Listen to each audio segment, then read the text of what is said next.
Sekar, gadis berusia 19 tahun itu, berjalan pelan menyusuri trotoar terminal dengan tas ransel di punggung dan jilbab warna biru langit yang membuat wajah ayunya kian bercahaya. Ia baru saja berpamitan kepada kakeknya, Mbah Sarwan, untuk kembali ke kota setelah liburan kuliah. Tak pernah terbayangkan dalam pikirannya, perjalanan sore itu akan menjadi awal dari tragedi yang mengubah seluruh hidupnya. Langit mendung menggantung berat, seakan ikut merasakan firasat buruk yang belum terlihat. Sekar berdiri di dekat halte dalam terminal, menunggu bus antar kota yang biasanya datang jam 5. Terminal itu bukan tempat yang ramah bagi perempuan muda seperti dirinya. Tatapan laki-laki jahat menyelinap dari balik warung, bangku kayu, dan sudut gelap tempat para preman berkeliaran seperti anjing kelaparan. Di antara kerumunan itu, mata seorang pria gondrong dengan bekas luka di pipi, Bayu Gimbal, mengunci tatapan pada Sekar. Ia berbisik kedua temannya, Diro Codet dan Komar Mata Satu, sambil menunjuk Sekar seolah sedang memilih mangsa. Tanpa banyak bicara, mereka bergerak mendekat perlahan. Sekar mulai merasa tidak nyaman. Langkah mereka seperti bayangan gelap yang mendekap cahaya. "Hei, Neng mau kemana? Sini ikut abang bantuin," kata Bayu Gimbal sambil menyeringai. Sekar mencoba menghindar, tapi tangan kasar Diro mencengkeram pergelangan tangannya. Ia berusaha berteriak, namun mulutnya langsung dibekap kain yang entah sejak kapan sudah dipersiapkan. Sekar menendang, mencakar, tapi sia-sia, tidak ada yang peduli. Orang-orang di sekitar hanya melihat sekilas dan kemudian menunduk, pura-pura tak melihat. Mereka menyeret Sekar ke ruangan kosong di belakang terminal, bekas ruang pengurus yang sudah lama tak terpakai. Di sana, di tengah bau kencing, rokok, dan cat mengelupas, keperawanannya direnggut secara brutal. Tangisan, teriakan, dan jeritan tak mengubah apapun. Dunia seolah tuli. Sekar tak hanya kehilangan tubuhnya, tapi juga martabat dan mimpi-mimpinya. Beberapa jam kemudian, tubuh Sekar dilemparkan ke semak-semak dekat pagar terminal, seperti sampah yang tak berguna. Bajunya compang camping, darah mengering di kedua kakinya. Seorang pedagang sayur yang lewat pagi harinya menemukan tubuh itu, lalu berteriak memanggil warga sekitar.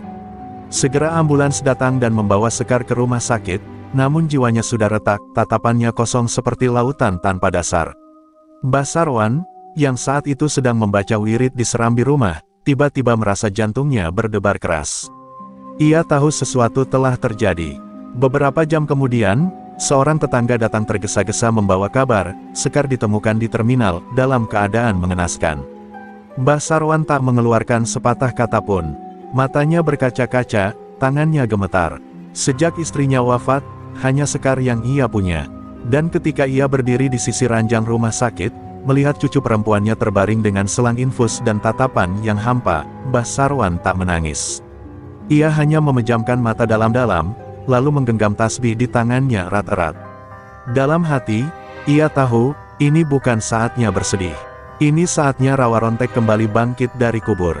Malam itu, langit seperti ikut menangis. Hujan turun deras membasahi bumi, menyatu dengan tangis pilu yang tertahan di dada Mbah Sarwan. Di kamar rumah sakit, Sekar masih belum mengucapkan sepatah kata pun. Matanya terus menatap langit-langit, seolah jiwanya telah mengembara jauh dari raga. Mbah Sarwan duduk di samping ranjang, mengelus tangan cucunya perlahan, tapi tak ada respons.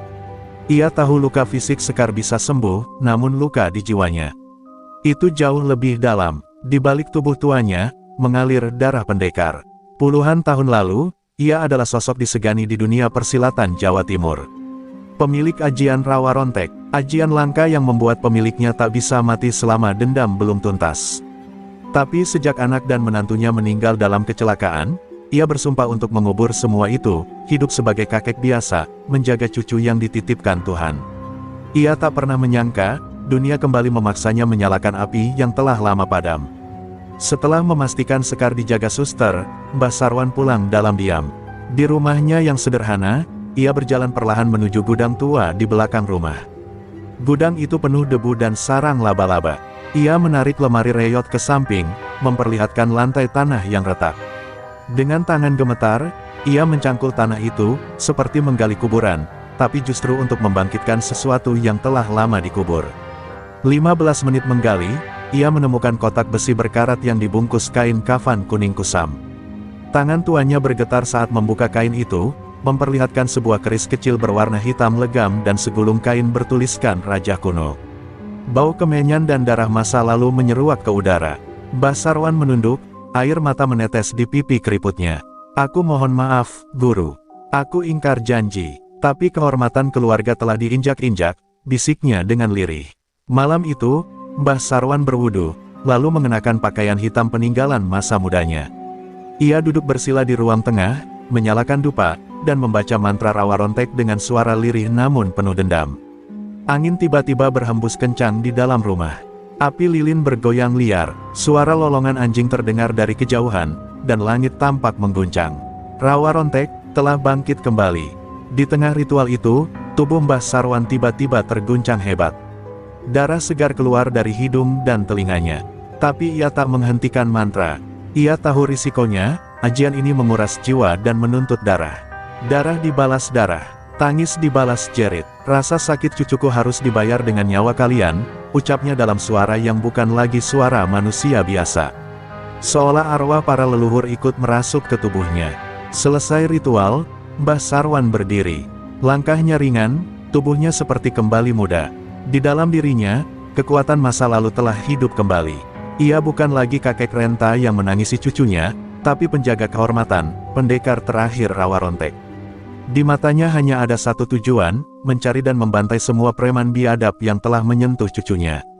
Mereka boleh bersembunyi, boleh meminta perlindungan kemanapun, tapi satu persatu, akan merasakan tangan kematian.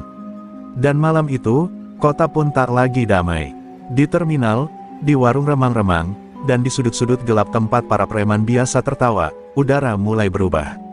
Mereka belum tahu, ajal sedang berjalan menuju mereka, dengan langkah kaki seorang kakek tua yang sudah kehilangan segalanya kecuali dendam.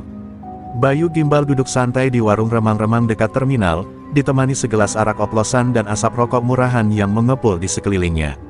Di seberangnya, Diro Codet tertawa keras sambil bercerita tentang kejadian malam itu, kejadian yang bagi mereka adalah main-main, tapi bagi Sekar adalah neraka. Komar mata satu mengangguk, mulutnya sibuk mengunyah sate kambing. Mereka bertiga tak merasa bersalah, tak merasa takut. Mereka pikir, dunia akan terus membiarkan kebusukan mereka merajalela. Tapi malam itu, udara di sekitar warung berubah. Angin dingin bertiup pelan, menusuk tulang. Lampu neon yang menggantung tiba-tiba berkedip-kedip, dan suara kodok dari sawah terdekat berhenti seketika. Bayu Gimbal merasa tengkuknya dingin. Ia menoleh ke belakang, namun tak melihat apa-apa. Setan lewat kali, gumamnya, tertawa paksa, mencoba menepis firasat buruk yang mendadak muncul begitu saja. Sementara itu, Mbah Sarwan menyusuri jalan setapak menuju terminal, langkahnya mantap. Meski tubuhnya tak lagi muda, dengan pakaian serba hitam dan sorban usang di leher, ia lebih menyerupai bayangan masa lalu yang bangkit dari liang kubur. Di tangannya, keris rawa rontek yang dibungkus kain putih menggantung di pinggang. Setiap jejak kakinya membawa angin dingin dan desiran kematian. Ia tak perlu bertanya, batinnya sudah menunjukkan jalan. Di pos keamanan terminal yang kosong, dua preman rendahan yang biasa menjaga pintu belakang ditemukan tergeletak, bibir mereka membiru, mata melotot, tubuh dingin tak bernyawa. Tidak ada luka, tidak ada darah, tapi nyawa mereka raib seperti dihisap entitas gaib. Kabar itu belum menyebar ke telinga Bayu Gimbal dan kawan-kawan. Mereka terlalu mabuk oleh kesenangan dan merasa kebal hukum.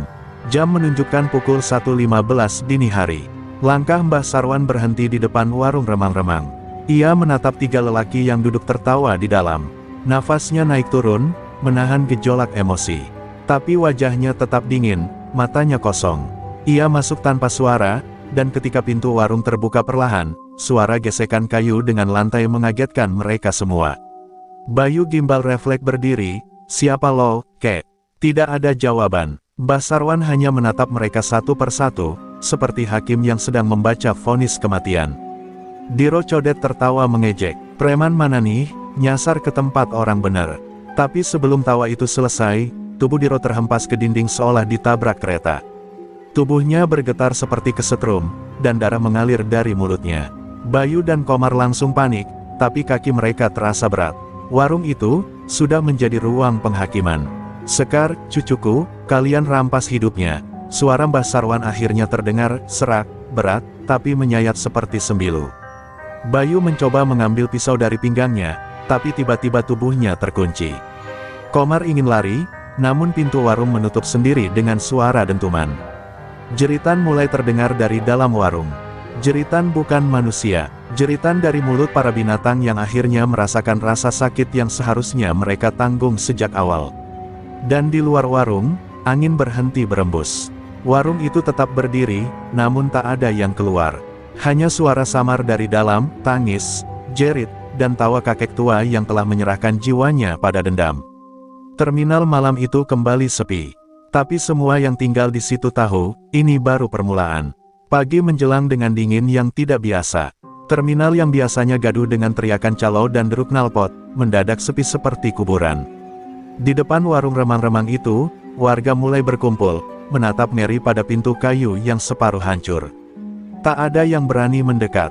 Di dalamnya, ditemukan 3 jasad dalam kondisi mengenaskan, mata melotot, tubuh patah-patah seperti habis dilempar dari tebing, dan yang paling menyeramkan, lidah mereka terjulur panjang, menghitam. Polisi datang, tapi hanya bisa geleng-geleng kepala. Serangan gaib, gumam salah satu dari mereka. Tapi tak ada yang berani bicara terlalu keras. Semua tahu siapa 3 mayat itu, Bayu Gimbal, Diro Codet, dan Komar Mata Satu, 3 preman paling keji di terminal itu. Dan mereka pun tahu, ini bukan pembunuhan biasa. Ada dendam lama yang kini bangkit. Dendam yang bahkan hukum manusia pun tak mampu menyentuh. Sementara itu, di rumahnya, Mbah Sarwan kembali duduk bersila, matanya tertutup. Bibirnya bergetar membaca ayat-ayat yang bercampur mantra. Tubuhnya gemetar, namun ia bertahan. Rawa Rontek bukan sekadar ajian kebal mati. Ia menyatu dengan arwah-arwah penasaran. Setiap darah yang ia tumpahkan, semakin mendekatkan dirinya pada batas antara hidup dan mati. Tapi ia tak peduli, rasa sakit Sekar jauh lebih penting dari keselamatan dirinya. Sekar sendiri mulai bereaksi. Tangannya yang sempat kaku, pelan-pelan mulai bergerak. Dokter dan suster terkejut. Matanya yang selama ini kosong, kini mulai basah. Air mata jatuh perlahan. Mbah, lirihnya nyaris tak terdengar. Ia belum sepenuhnya sadar, tapi jiwanya sedang ditarik kembali oleh kekuatan cinta dan dendam Mbah Sarwan. Alam gaib merespons hubungan darah itu. Satu nyawa yang hampir padam, mulai menyala kembali. Namun kekacauan tak berhenti di situ. Malam berikutnya, 2 preman lain ditemukan tewas di dekat kubangan belakang terminal. Tubuh mereka seperti melepuh, kulit menghitam seperti terbakar dari dalam. Tidak ada saksi, tidak ada suara, hanya bau anyir yang membuat siapapun muntah seketika. Warga mulai ketakutan. Mereka membisikkan nama-nama lama. Jangan-jangan, Rawa Rontek bangkit lagi, bisik seorang penjual nasi goreng tua dengan wajah pucat. Ketua kelompok preman terminal, Jago Sambar, merasa panas dingin. Ia tahu betul cerita tentang Rawa Rontek. Dulu, ia pernah menjadi anak buah salah satu pendekar, dan tahu ajian itu bukan mitos. Ia mengumpulkan sisa-sisa preman yang masih hidup. Siapapun yang pernah nyentuh Sekar, siap-siap dimangsa. Gue gak peduli lo punya pisau, punya pistol. Yang lawan kita ini, bukan manusia biasa, katanya dengan suara bergetar. Di malam yang ketiga, Jago Sambar mendatangi seorang dukun dari Banyuwangi, Mbah Rono, pemilik ajian tapak neraka. Ia berharap bisa melawan kekuatan Mbah Sarwan. Tapi di dalam batinnya, ia tahu, ini bukan soal ilmu siapa lebih kuat. Ini soal siapa yang sanggup menanggung karma paling besar. Dan Mbah Sarwan, sudah membakar jiwanya sendiri demi membalas aib cucunya. Dan di kejauhan, di sebuah hutan kecil tempat para pendekar dulu menyepi, suara gong dan angin terdengar. Arwah-arwah leluhur mulai berbisik. Pertarungan antara hitam dan lebih hitam akan segera dimulai. Karena dendam tak pernah menyisakan cahaya. Dan darah, akan terus tumpah. Malam itu langit benar-benar gelap. Tak ada bulan, tak ada bintang, seolah langit pun enggan menyaksikan pertarungan yang akan terjadi. Di tengah lapangan bekas terminal yang sudah dipagari garis polisi, Mbah Rono duduk bersila, tubuhnya dibalut kain kuning gading yang telah lusuh. Di sekelilingnya, dupa menyala dengan asap pekat mengepul, membawa bau mistis yang menusuk hidung. Di hadapannya berdiri Jago Sambar, wajahnya tegang, matanya liar menatap kegelapan. Ilmu Rawa Rontek hanya bisa dilawan dengan ilmu pemutus roh, gumam Mbah Rono lirih, Sebelum membacakan mantra tapak neraka, ajian mematikan yang konon bisa membakar jiwa musuh dari dalam tanpa menyentuhnya secara fisik. Suara gumamannya menggema, membuat udara sekitar bergetar. Pepohonan meringis, tanah bergoyang, dan seekor anjing liar yang mengonggong di kejauhan tiba-tiba berlari ketakutan. Dari arah lain, langkah pelan terdengar. Mbah Sarwan datang seperti bayangan, tubuhnya menyatu dengan malam. Tak ada suara, hanya hawa kematian yang menyertainya. Di pinggangnya tergantung keris rawa rontek yang kini tak lagi dibungkus. Senjata itu berdenyut halus, seolah hidup, seolah haus darah. Mbah Sarwan berhenti tepat di depan garis dupa, menatap Mbah Rono tanpa amarah, tanpa senyum. Hanya tatapan kosong penuh luka dan dendam. "Aku tak cari pengakuan, aku hanya cari keadilan," ucap Mbah Sarwan pelan, tapi tajam seperti sabit. Mbah Rono menyeringai, "Keadilanmu akan membakar dunia, Sarwan. Kau sudah mati sejak malam pertama kau pakai rawa rontek. Tapi mari, kita adili siapa yang lebih layak menguasai kegelapan." Mbah Rono menjejakkan tangan kanannya ke tanah. Dari telapak tangannya keluar semburan api biru yang langsung melingkari tubuhnya. Api itu menari-nari membentuk sosok macan berapi yang mengaum ke langit. Mbah Sarwan tak bergerak, hanya memejamkan mata, bibirnya bergetar pelan. Keris rawa rontek mengeluarkan suara mendesis, lalu melayang perlahan di udara, mengitari tubuh tuannya. Dari pusaran itu, muncullah bayangan-bayangan hitam berwujud manusia tanpa wajah, arwah penasaran yang menuntut darah.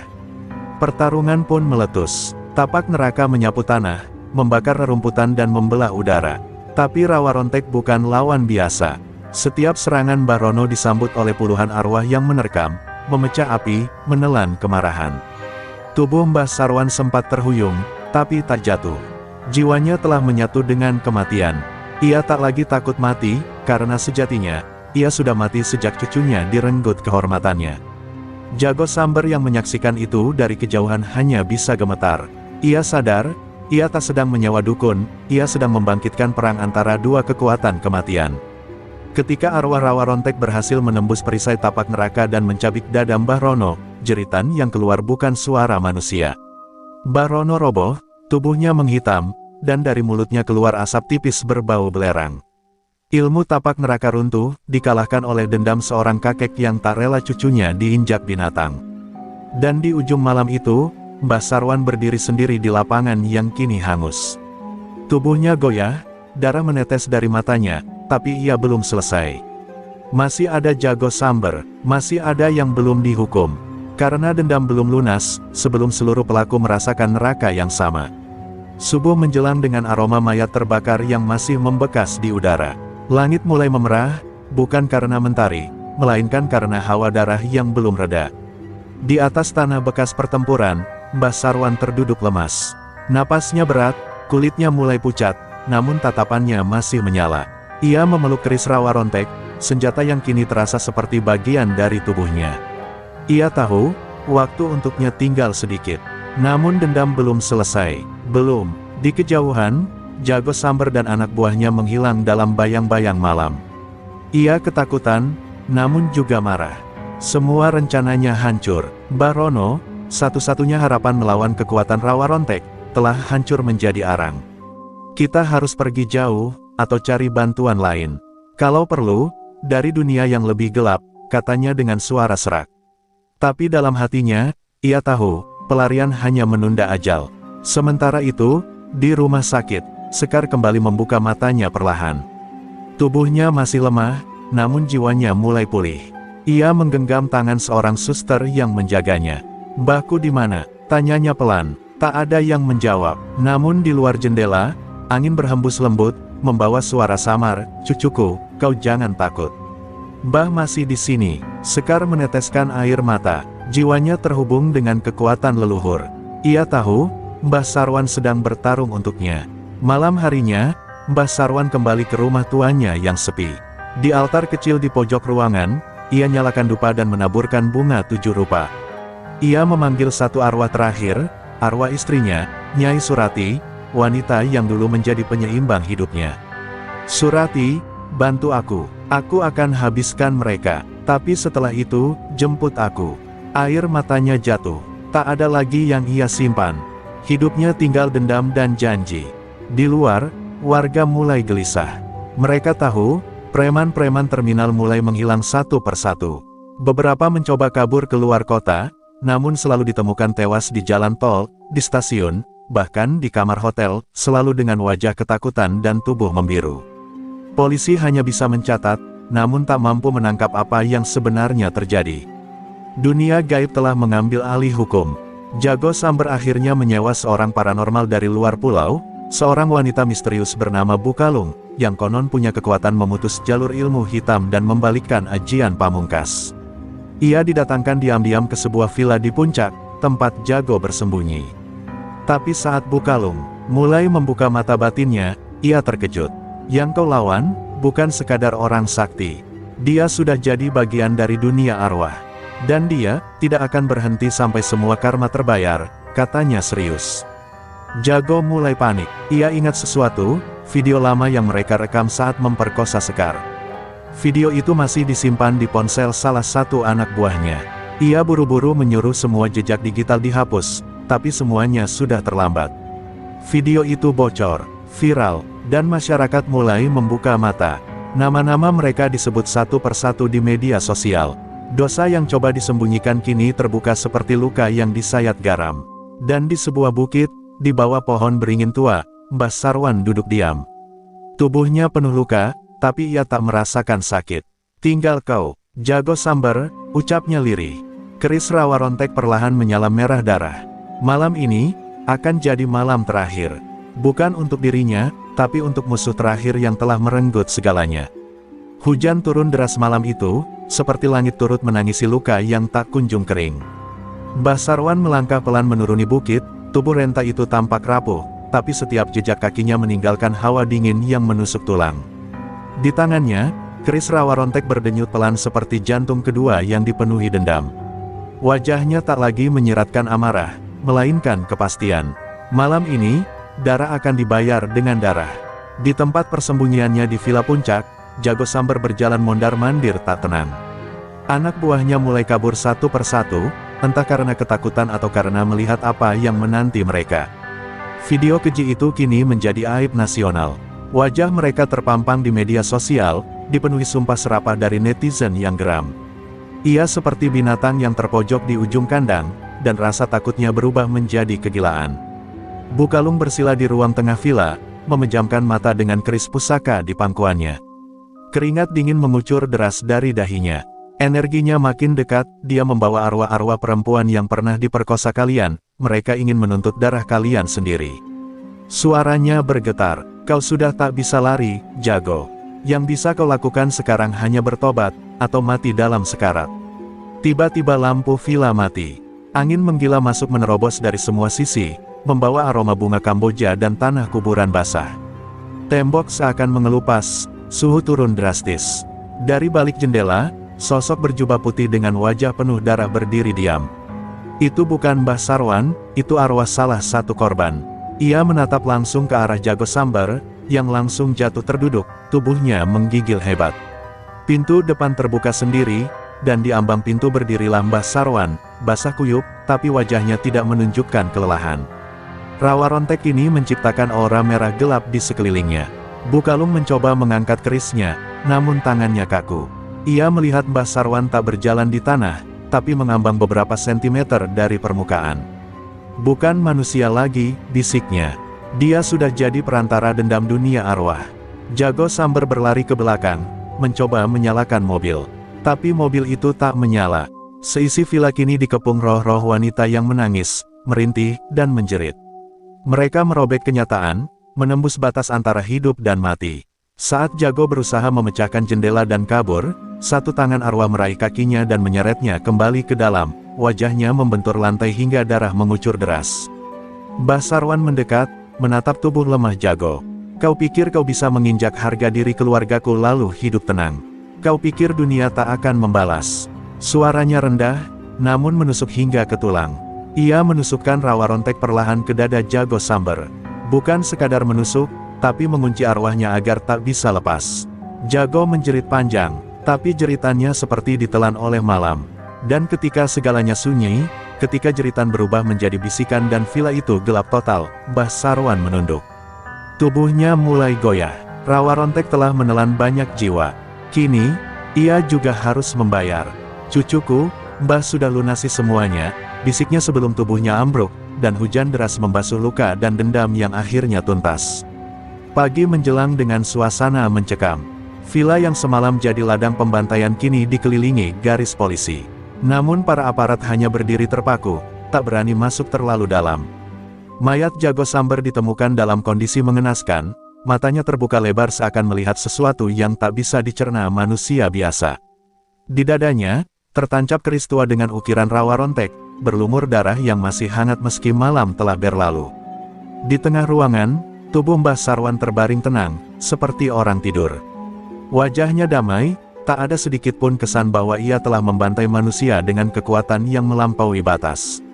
Namun di sekeliling tubuhnya, bunga melati bermekaran tanpa sebab, dan aroma dupa menyebar ke seluruh penjuru villa. Para petugas yang mencoba mengangkat jasadnya, mendadak muntah dan pingsan satu persatu. Seolah semesta memberi pesan, jangan sentuh orang suci yang mati dengan janji tuntas. Sekar, yang kini sudah lebih kuat, datang dengan ditemani warga dan santri dari kampungnya. Saat melihat tubuh kakeknya terbujur kaku, ia tak menangis. Justru ia bersimpuh dan mencium tangan Mbah Sarwan dengan penuh hormat. "Mbah sudah bayar semuanya dengan nyawa, Sekar janji akan hidup dengan benar," bisiknya lirih. Para warga hanya bisa menunduk, mereka tak lagi melihat Mbah Sarwan sebagai orang tua, tapi sebagai penjaga marwah desa. Jenazah Mbah Sarwan tak dimakamkan di tanah biasa. Atas permintaan Sekar dan restu para tetua desa, ia dimakamkan di lereng bukit, di bawah pohon beringin besar, tempat yang dulu menjadi tempat ia bertapa. Aneh, saat liang lahat selesai digali, tanahnya mengeluarkan cahaya redup, seakan menerima jasadnya tanpa penolakan. Langit mendung mendadak cerah, dan burung-burung yang lama tak terdengar mulai berkicau perlahan. Bukalum, yang selamat dari peristiwa itu, pergi tanpa sepatah kata pun. Ia tahu batasnya sebagai manusia. Dalam catatan pribadinya, ia menulis ada kekuatan yang lahir bukan dari ilmu, tapi dari cinta dan kehormatan yang diinjak. Itulah kekuatan sejati rawa rontek, saat dendam menjadi pengadilan, dan jiwa menjadi hakim. Ia bersumpah tak akan lagi ikut campur dalam urusan dendam dunia bawah. Hari-hari berlalu, dan video kekejaman Jago Samber yang dulu viral kini berubah jadi pelajaran moral. Sekolah-sekolah, pesantren, hingga media mengangkat kisah Mbah Sarwan sebagai simbol perlawanan terhadap kejahatan yang merendahkan martabat perempuan. Sekar diundang ke berbagai tempat, bukan sebagai korban, tapi sebagai penerus warisan kehormatan yang diperjuangkan oleh darah kakeknya sendiri. Namun di malam-malam tertentu, warga yang lewat dekat makam Mbah Sarwan kadang mendengar suara lembut melantunkan doa. Ada pula yang melihat bayangan putih duduk bersila, seolah menjaga perbatasan antara dunia nyata dan dunia arwah. Tidak ada yang takut, justru mereka merasa aman, seakan tahu bahwa di sana masih ada sosok yang berjaga, memastikan keadilan tetap berdiri. Dan di lubuk hati Sekar, dendam sudah terkubur bersama jasad sang kakek. Yang tersisa kini hanyalah tekad untuk melanjutkan hidup dengan martabat. Ia tahu, luka tak akan pernah hilang, tapi luka bisa dijadikan senjata untuk membela yang lemah. Dan selama darah rawa rontek mengalir di nadinya, ia tak akan pernah takut menghadapi kegelapan dunia ini. Sekar kini tinggal seorang diri di rumah peninggalan Mbah Sarwan, tepat di pinggiran bukit yang sejuk. Setiap sudut rumah dipenuhi kenangan masa kecil bersama kakeknya, dari suara lantunan wirid selepas maghrib hingga tawa ringan di balik dinding dapur. Meski sunyi, Sekar tak merasa sepi. Ia merasa, setiap embusan angin adalah bisikan kakeknya, setiap nyala lampu minyak adalah cahaya dari doa-doa yang dulu diajarkan. Namun hidup Sekar tak benar-benar tenang. Beberapa anak buah Jago Samber yang lolos mulai muncul kembali, mencoba menyebar ancaman dari bayang-bayang. Mereka tahu Jago telah tiada, tapi dendam pada Sekar masih tertinggal. Suatu malam, seseorang menyelipkan surat ancaman di bawah pintu, "Rawa rontek boleh mati, tapi darahnya tetap kami buru." Sekar hanya tersenyum getir. Mereka tidak tahu, rawa rontek tidak pernah benar-benar mati. Malam itu, Sekar membuka peti warisan Mbah Sarwan. Di dalamnya, keris rawa rontek terbungkus kain kafan putih, masih mengeluarkan aura dingin dan tenang. Sekar menatapnya lekat-lekat, lalu menggenggam gagangnya. Seketika, Tubuhnya bergetar hebat, dan dalam sekejap ia melihat kilasan masa lalu Mbah Sarwan, pertempuran, ratapan arwah, dan cahaya yang menyatu dengan kegelapan. Ia jatuh terduduk, namun tak gentar. Ia tahu, warisan ini bukan untuk dipamerkan, tapi untuk dijaga dan digunakan hanya jika benar-benar perlu. Beberapa tetua desa datang ke rumah Sekar. Mereka meminta restu agar pusaka Rawa Rontek dijaga oleh Sekar secara resmi sebagai penjaga martabat desa. Dulu kami tak percaya pada kekuatan Mbah Sarwan. Tapi kini kami sadar, ada saatnya dunia butuh seseorang yang bisa menyeimbangkan antara nyata dan gaib, ucap salah satu dari mereka dengan mata berkaca-kaca. Sekar mengangguk pelan, menerima tugas berat itu bukan dengan sombong, melainkan dengan kepasrahan dan niat tulus. Hari-hari berlalu, dan Sekar membuka kelas kecil di pendopo rumahnya. Ia mengajarkan silat dasar, pertahanan diri, dan filosofi menjaga kehormatan, terutama kepada para perempuan muda desa. Ia menanamkan bahwa kekuatan bukan sekadar otot, tapi keberanian menjaga martabat. Santriwati mulai berdatangan, dan pelan-pelan rumah tua itu hidup kembali. Suara tawa dan semangat menggantikan sunyi dan duka. Namun malam selalu menyimpan misterinya. Sekar masih sering terbangun karena mimpi aneh, tentang medan perang, suara tangisan perempuan, dan kakeknya yang duduk di bawah pohon beringin sambil berkata, masih ada satu musuh tersisa, Sekar. Yang paling licik, dan ia belum muncul. Sekar terbangun dengan keringat dingin, tapi setiap kali ia membuka mata, keris Rawa Rontek tampak berkilau dalam gelap, seolah menjanjikan bahwa ia tidak sendirian.